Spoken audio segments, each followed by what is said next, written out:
My dear brothers and sisters in Jesus Christ, the book of Genesis takes off with something beautiful. It says, God made man in his image and likeness, blessed him when he found him alone, made a right and suitable partner, blessed them both, and asked two things from them. One, be together. Two, be obedient. And God gave everything that He had created into their care. Meaning to say, every Christian, every couple, every family are given Christian responsibilities. And today's first reading exclusively tells the responsibilities of a good and faithful wife. The book of wisdom starts off saying, blessed is one who has a good and faithful wife. She is a blessing for the home. She is a blessing for the food.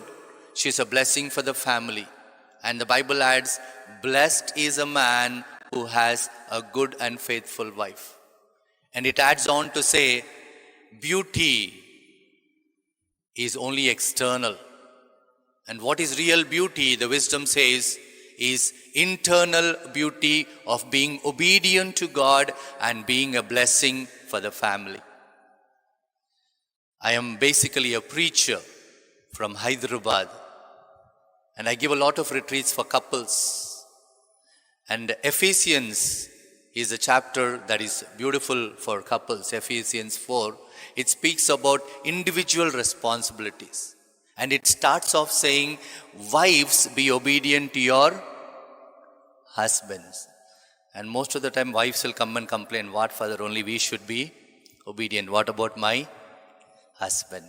Each one, my brothers, has a responsibility given by God. This is what is a reminder of wisdom. Husband, his responsibility is given by God. Wife, her responsibility is given by God. Children, their responsibility is given by God. St. Paul, in the second reading, makes it a little more stronger. He says, be awake, be alert. Be awake, be alert. What should we be alert for? For the coming of the Lord. He can come anytime. Whenever He comes, you and I should be ready to listen to His call. Now, this is a spiritual alertness that God reminds us. I'm sure in the year 2000, there were so many rumors and so many stories. What was it about? The Lord is going to come this year. And I remember so many people phone me, mail me asking, Father, is He really coming this year? I said, I don't know. The Bible says, nobody knows the hour or the day except the Father in heaven. So my brothers and sisters, don't get carried away, but he and she and they say the Lord is coming this year. But what is important is, am I in every way, as a child of God, as a true Christian, prepared when He comes? When I give retreats, I usually ask people, if the Lord comes and stands here and asks us, how many of us are ready to come now with the Lord back? Are we ready? Are we ready? I'm sure we will have our own excuses. The first excuse I usually hear is, Father, I will go for a good confession. That means you're not been doing confession. We have been doing confession, but we never made a good confession. Second excuse, I will go and reconcile with my husband, my wife, my in-laws, my friends, my relatives. Then I will come behind you. Third, I will finish my responsibilities and then come back. We have so many excuses. That's why St. Paul says, any time the Lord comes, be ready, be alert. And in the gospel, again, another responsibility, another question is asked to us. Many of us are always worried. Why are we worried? I am not blessed. I do not know to things. I do not know to handle things. I don't have the talents to handle things. There's a beautiful line in the gospel says, the first man was given 5, second man given 2, and third man 1. And there's a beautiful line that comes after. Each one was given talents according to his ability and capacity.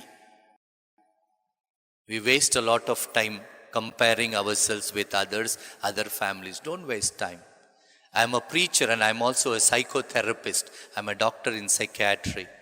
I meet a lot of people, not only young people. We always blame the young people. Even as elders, we keep comparing, contrast. The Lord says, don't do. You and I are given talents to our capacity and ability. So don't waste time comparing with anybody else.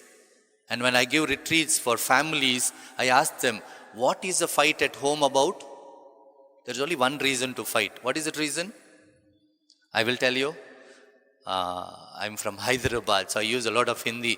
Baju wale kuch kharide, hamare ghar mein nahi hai. I don't, you know Konkani well, so I can't make a statement. Because something is bought by our neighbor, fight starts here.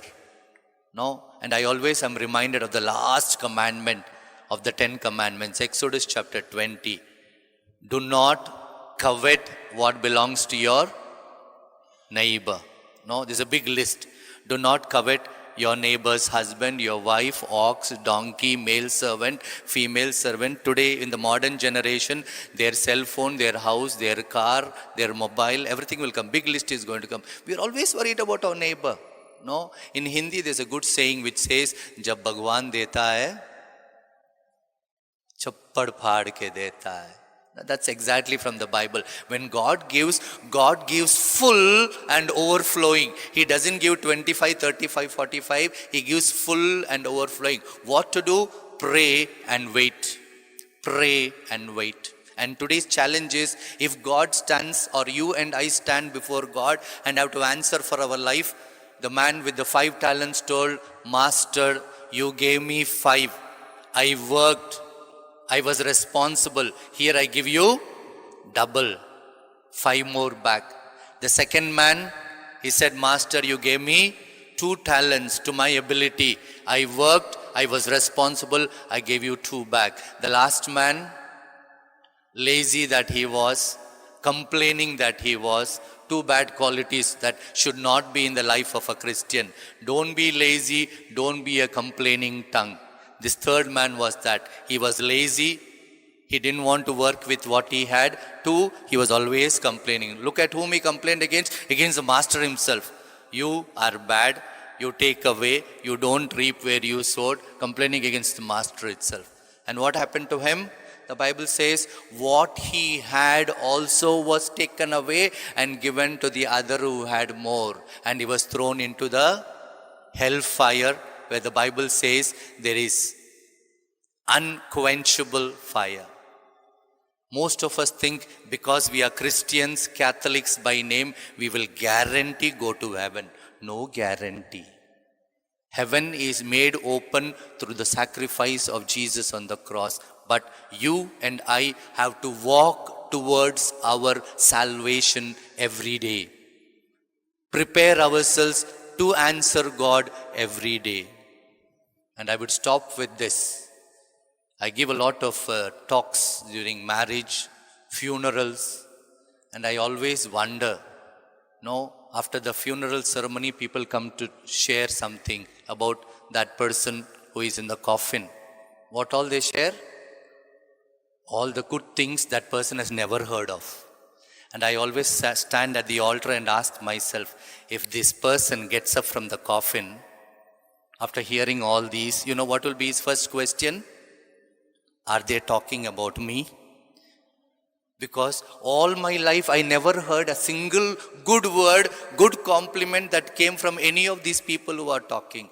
My brothers and sisters, when we are alive, this is the month of November, we are praying for souls. When we are alive itself, compliment. And especially I tell couples, compliment each other. Not only on birthday or marriage day, other days also you can give gifts. Other days also you can give compliments. And I went for a 50 years marriage anniversary. And in the 50 years marriage anniversary, after the mass, there was a high tea. And then I was very curious because nowadays marriage just starts off within half year, 1 year, 3 year. Already they say, Father, Beda, I don't want. So I was very curious now about this couple, 50 years of marriage life together. So I went asked, the elderly woman, ma'am, what is the secret of 50 years of marriage? She said, very simple, Father. Whatever my husband wears, red shirt, yellow pant, still I will say, even Amitabh Bachchan is nothing before you.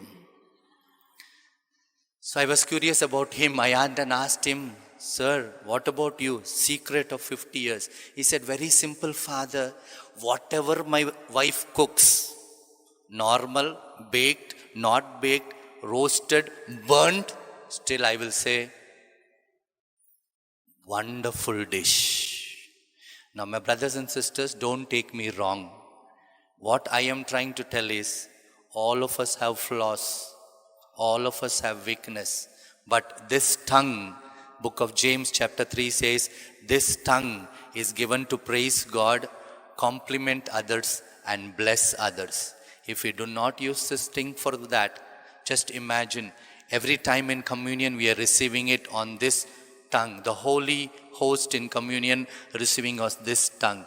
If I cannot use this tongue for the glory of God and blessing for others, then it is worthless. So all the readings, my brothers and sisters, are a reminder, asking us, questioning us, who am I? What's happening to my life? Am I using those talents God has given me? If you have been using, be strong, be bold, stand before God like those person who got the 5 and said, I have brought 5 more. 2 said, I have brought 2 more. But if you are like the one, reminder, start working, start being responsible, so that when we stand before God, we can boldly answer for our life. Amen.